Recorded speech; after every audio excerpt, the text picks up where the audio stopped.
สวัสดีครับชาวสปปลาวนะครับวันนี้กลับมาเจอกันเช่นเคยกับผมเอ็มเทเน่นะครับวันนี้ไปเริ่มต้นที่ฟุตบอลโคปาเดเรย์ของสเปนนะครับเกมระหว่างบาเลนเซียเจอกับเรอัลเบติสซึ่งตามตารางในลีกนี้ก็ถือว่าสูสีนะครับบาเลนเซียซีซั่นนี้ไม่ค่อยดีเท่าไหร่อันดับ9ครับเจอกับเรอัลเบติสอันดับที่7นะครับซึ่งแฮนดิแคปวันนี้ให้บาเลนเซียเจ้าของสนามวันนี้ครับที่เมสตาย่าเจ้าถิ่นเนี่ยเป็นต่อ 0.75 นะครับ ซึ่ง head to head นะฮะ แน่นอนครับว่าเจอกันมาเล็กแรกนะครับ เป็นเรอัลเบติสที่เสมอกับบาเลนเซีย 2-2 นั่นหมายความว่าบาเลนเซียได้อเวโกมา 2 ลูกด้วยกันนะครับ เกมวันนี้เสมอ 0-0 1-1 บาเลนเซียก็เข้ารอบแล้วนะครับก็ฟอร์มช่วงหลังบาเลนเซีย5นัดหลังสุดนะฮะชนะ2แล้วก็เสมอ3ครับเกมถือว่าดีขึ้นแล้วก็เหนียวแน่นนะครับอาจจะยิงประตูไม่ขาดเกมรุกอาจจะดูฝืดแต่เกมรับถือว่าเหนียวดีมากๆนะครับขณะที่เรอัลเบติสฟอร์มยังลุ่มๆดอนๆอยู่นะครับชนะเรอัลบายาโรตลิดนะครับมีแพ้แรนส์1-3นะครับมีแพ้เสมออาราเบสนะครับแล้วก็แพ้เลกาเนสอะไรพวกนี้นะครับบาเลนเซียเนี่ยก็พอจะมีปัญหาเรื่องเกมรับกับเอสเกลการายนะครับขณะที่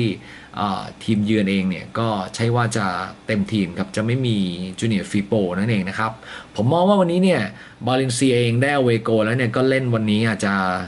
ค่อนข้างผ่อนคลายนะครับแล้วก็ปล่อยให้ทางเรอัลเบติสพยายามยิงประตูให้ได้นะครับเพราะสิ่งสำคัญที่เบติสต้องทำคือ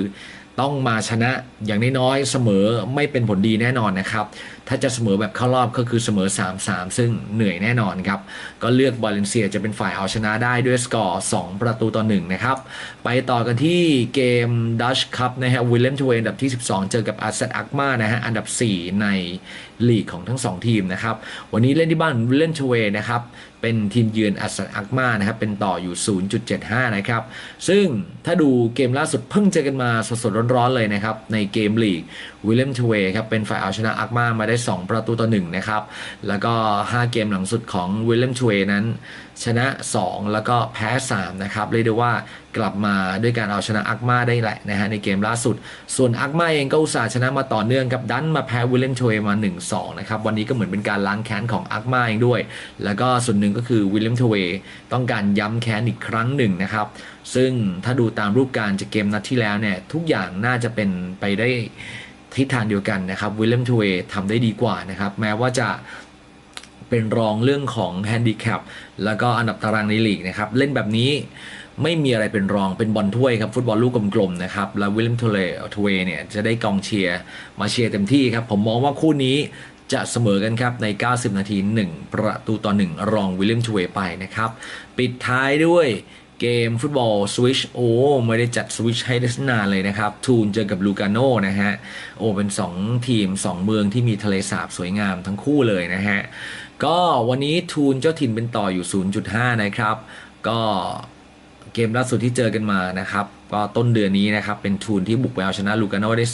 3-1เกมล่าสุดของทูนนะครับก็เสมอกราสฮอฟเฟอร์1-1แล้วก็5นัดนี้ชนะ3เสมอ2ส่วนลูกาโน่ชนะ2แพ้2เสมอ1เกมล่าสุดแพ้ยังบอยส์คาถิ่น0-1ด้วยกันนะครับก็ถือว่า